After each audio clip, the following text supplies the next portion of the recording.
백신 2,300만 명분을 추가로 계약했습니다. 3분기 도입 예정이었던 화이자 백신 일부는 다음 달 말로 앞당겨 받기로 했고 노바백스 백신은 처음으로 기술 이전 방식으로 도입하기로 했습니다. 코로나19 신규 확진자 수가 나흘 만에 400명을 넘었습니다. 설 연휴 가족 모임을 통해 코로나19가 확산하는 사례가 속속 드러나는 등 우려가 하나둘씩 현실화되고 있습니다. 박형준 국민의힘 부산시장 예비후보 등 이명박 정부 청와대 인사들을 상대로 국가정보원 불법 사찰 책임론이 불거지고 있습니다. 이들이 국정원으로부터 보고받았다는 문건이 공개될지 곧 결정될 것으로 보입니다.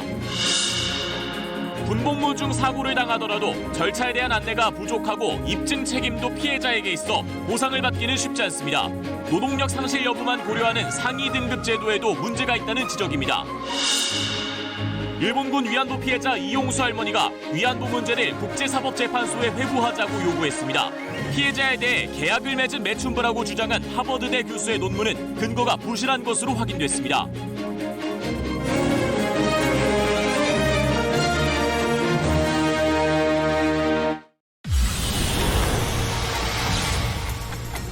일본군 위안부 피해자 이용수 할머니가 위안부 문제를 국제사법재판소에 회부해달라고 정부에 촉구했습니다. 하버드대 램지어 교수의 위안부 논문을 실을 예정인 국제학술저널 측은 논문 재심사 가능성을 시사했습니다. 홍남기 경제부총리가 4차 재난지원금을 받는 소상공인 기준을 연매출 10억 원까지로 확대하는 방안을 검토하겠다고 밝혔습니다. 수혜 대상이 3차 때보다 90만 명 이상 늘어날 것으로 전망됩니다. 북한이 코로나 백신과 치료제의 기술 탈취를 시도했다고 국정원이 밝혔습니다. 정보위 야당 간사 하태경 의원은 화이자는 해킹당했다고 전했습니다. 서울 도심 한복판에서 한 남성이 이상하게 몸을 떨고 있다는 신고가 접수돼 경찰이 출동했습니다. 이 남성은 현직 소방관이었는데 마약 검사에서 양성 반응이 나왔습니다. 단독 보도합니다.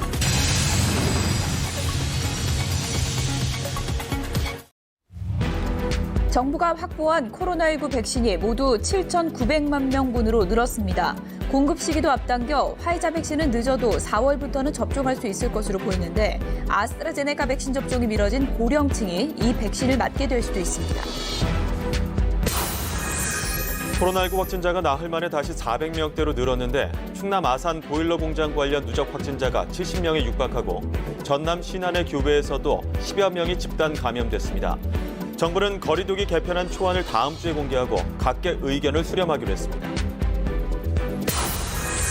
홍남기 경제부총리는 매출이 4억 원이 넘는 소상공인에게도 4차 재난지원금을 지급하는 방안을 검토하고 있다고 밝혔습니다. 여당이 추진하는 코로나19 손실보상제에 대해서는 손실보상 제도화에는 동의한다고 말했습니다.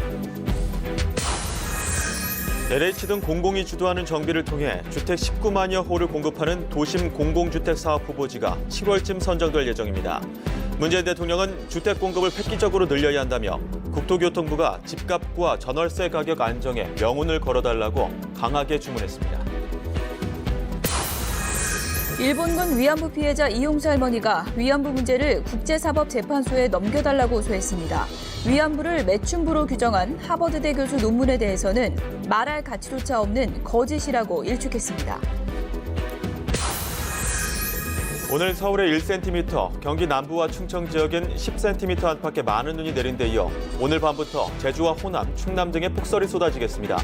내일은 서울을 영하 10도 등 강추위가 절정에 이를 것으로 보여 빙판길 사고에 주의가 필요합니다.